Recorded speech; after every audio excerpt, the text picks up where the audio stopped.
FM, what the hell are you doing? I am communing with the ancestors. This boy done lost his damn mind since seeing that damn movie.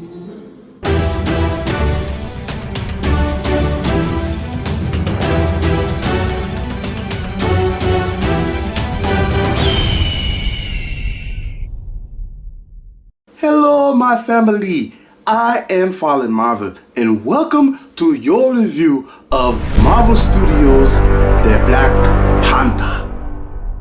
FM, I cannot handle this review if you're going to be talking like that the entire time. No need to worry about that, Marv. It is okay. Well, if that's how it's going to be, I might as well join in too. Hello, my brother. Do you know the way? Marv, please do not do that. But do you know? Marv, I am begging you, please stop that. But to do this review, you must know the way, my brother. Marv, please. You have to know the way in order to do this review. So you cannot do the review if you do not know the way. Okay, Marv, please just stop, okay? Like, I'll stop, all right? But I'm keeping this on. He has found the way, Ebola. I hate you. So, if you guys are new to my reviews, here's pretty much the structure. I'm gonna give you the good, the bad, some spoiler talk, which I will timestamp, and afterwards I'll give you my thoughts and score overall. So, without any more interruption, let's go ahead with this review of Black Panther.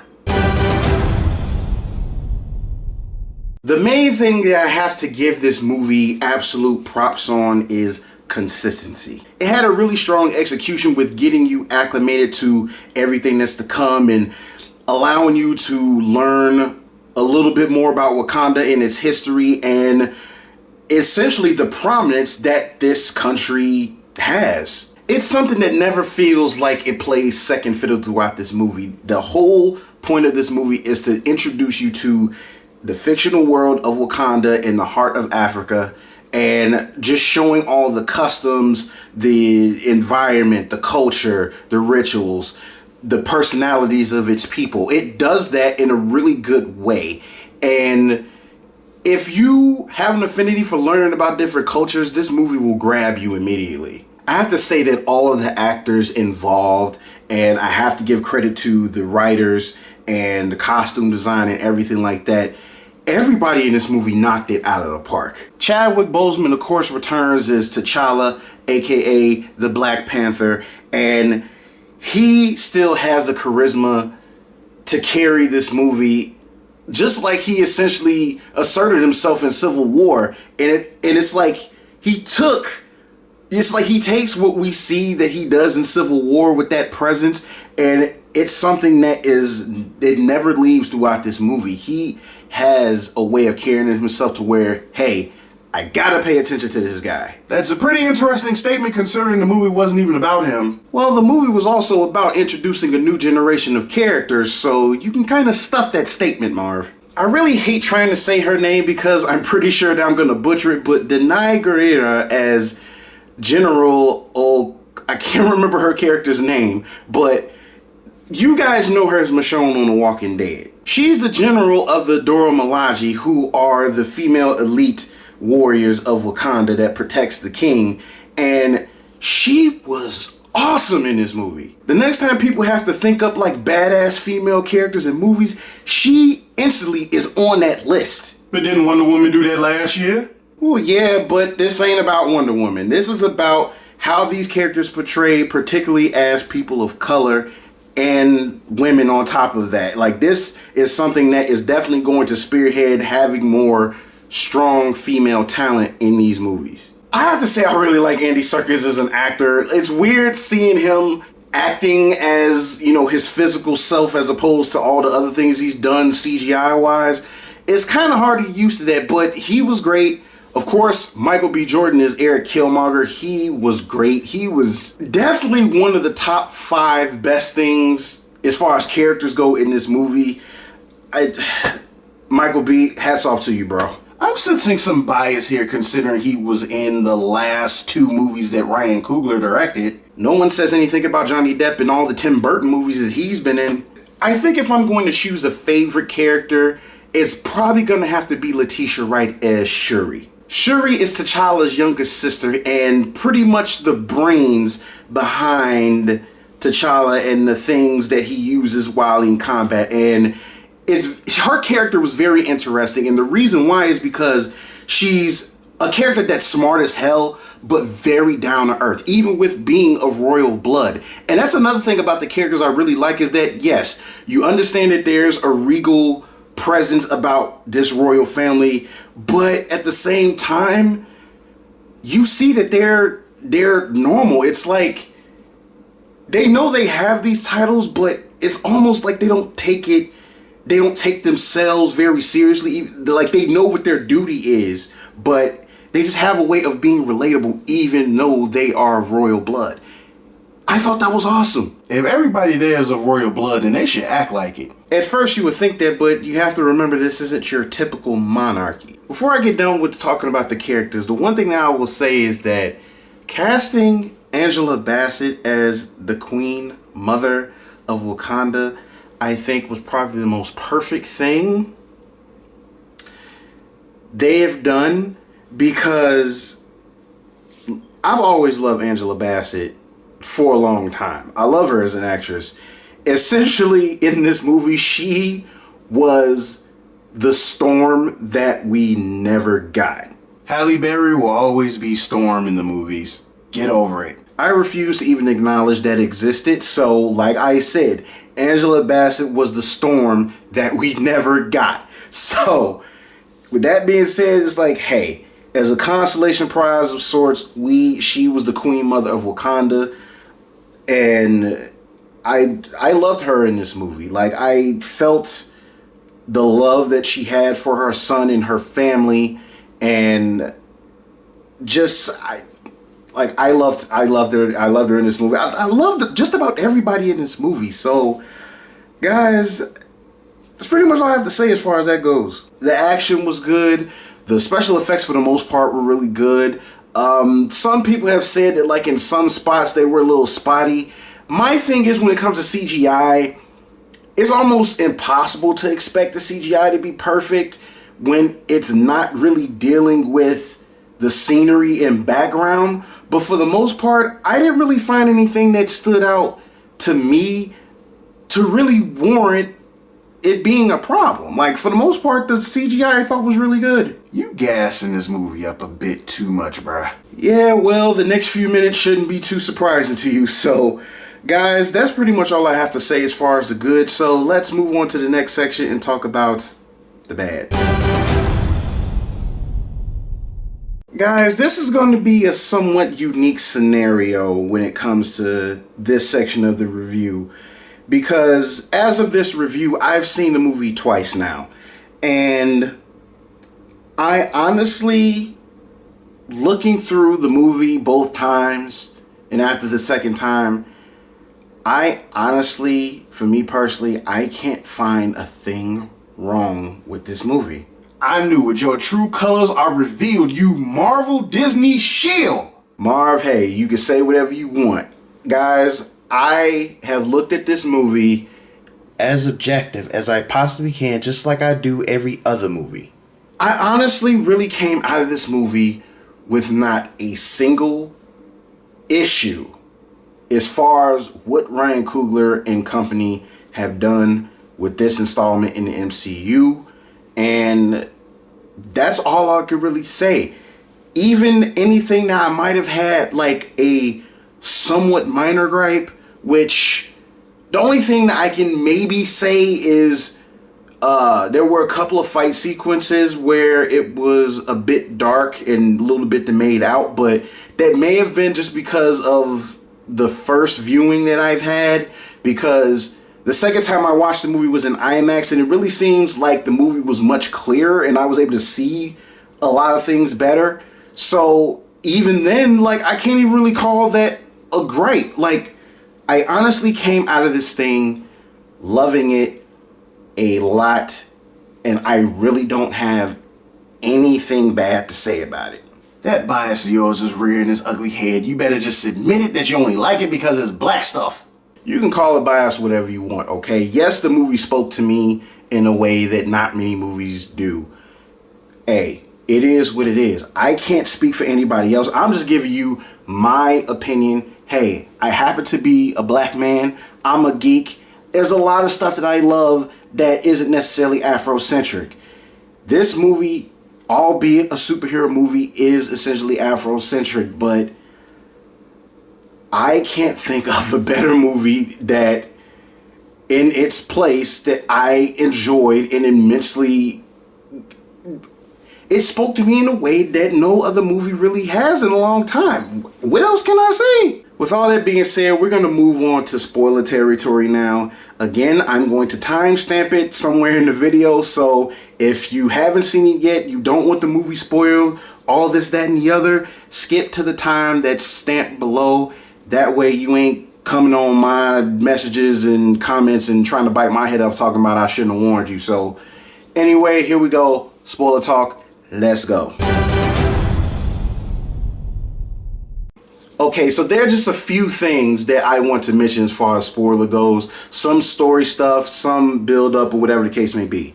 Now, one of the things I have to say that stood out to me was essentially at the beginning of the movie.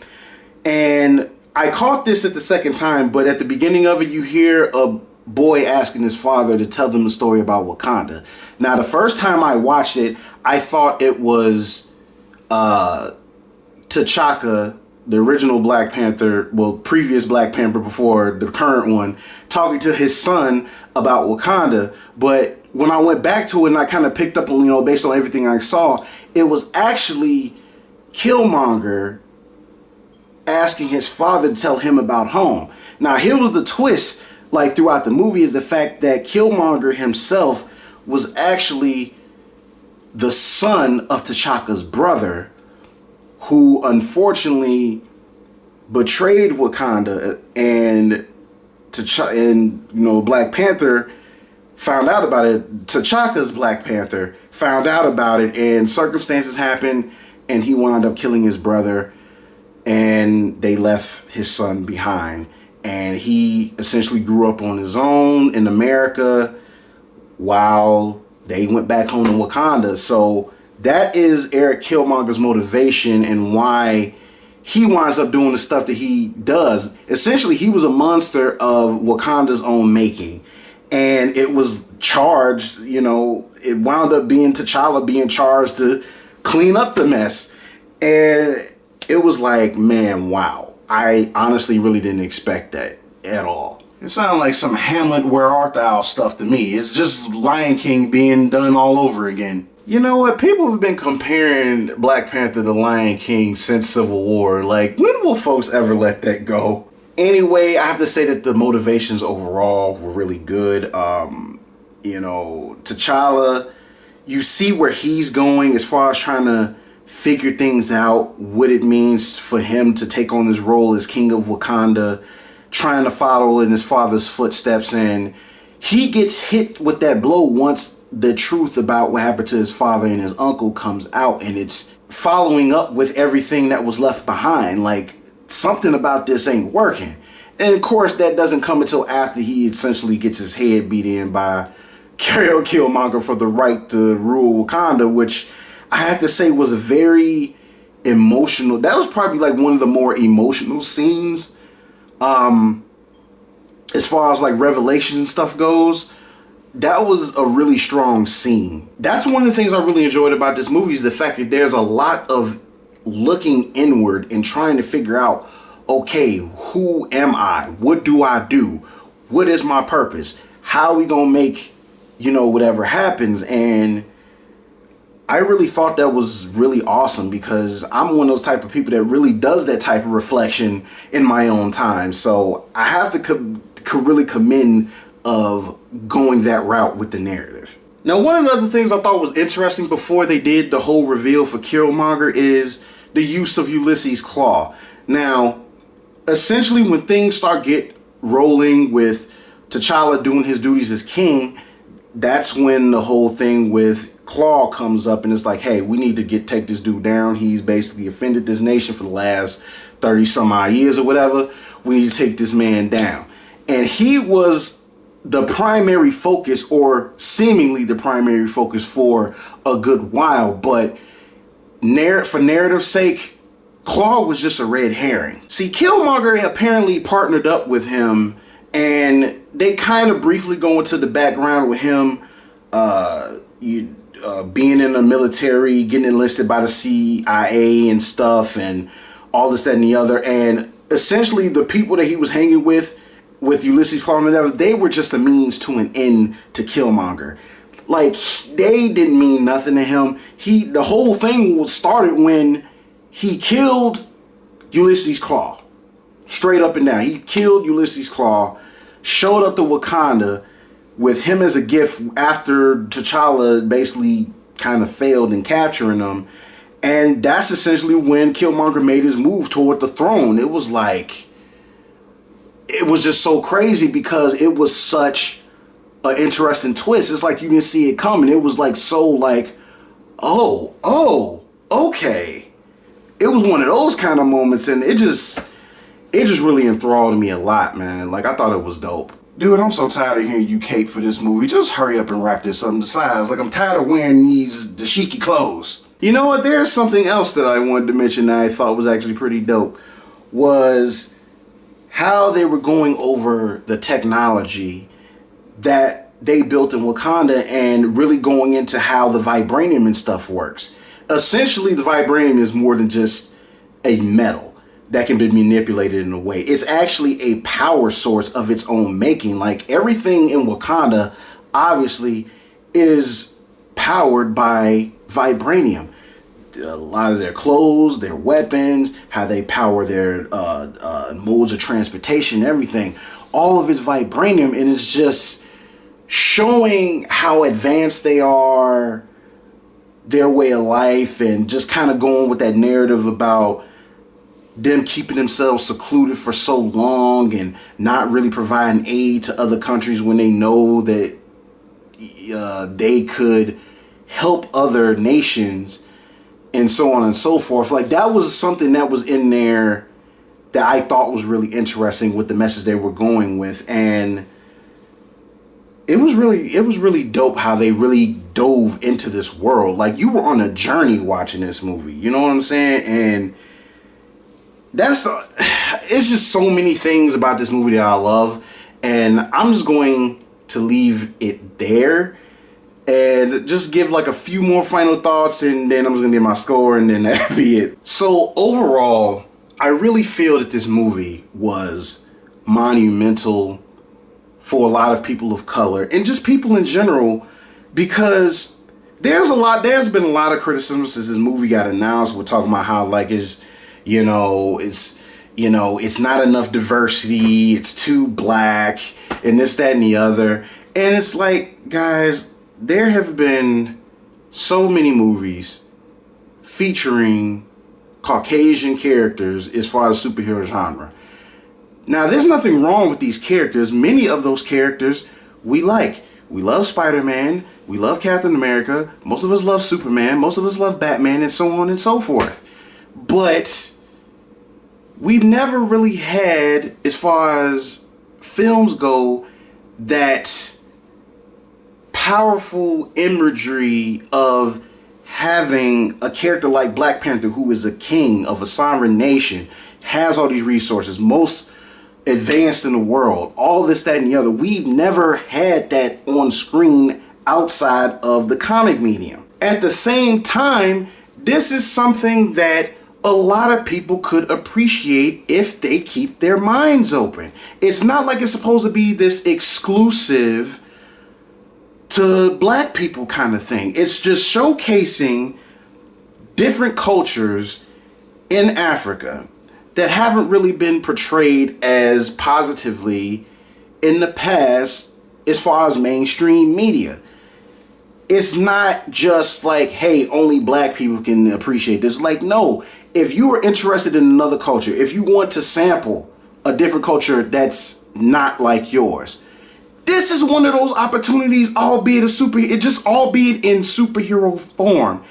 It's like, hey, Wakanda forever, Wakanda for everyone is how I look at it. Yes, Black Panther as a film was important to us people of color, and essentially we hope that this is kind of the start of just showing different people being heroic in different ways, because it is possible that the call of a hero can fall on anybody, whether your gender, your heritage, upbringing, rich, poor, whatever. It don't matter. Anybody can have the call to be a hero, point blank. This movie is essentially facilitating that message, and it's not something that is exclusive to just black people. Yeah, some of us can probably relate to it a little bit more than others, but hey, it doesn't mean that we don't want to include other folks to take a look and see where we come from. Okay, that's all it is. We're not excluding nobody. Nobody's trying to exclude nobody. So please, please keep that in mind. Okay. So with all that being said, Black Panther gets a marvelous score of 10 out of 10. This is the first movie ever that I have given a perfect score. For me, it hit everything that it needed to hit. I was involved in the story. I was involved in the characters. I was involved with the journey. A lot of how they displayed everything, it felt seamless. It felt real. It looked beautiful. And I just don't really know what else to say. I thoroughly enjoyed this movie through and through. I cannot wait to see it again. Yeah, I bet you would, you Marvel Mark. Whatever, Marv. So just one quick thing before I go. Apparently there have been trolls going around saying how there have been white people getting attacked at Black Panther showings. These have been proven to be false. That is dangerous, agenda-seeking, whatever.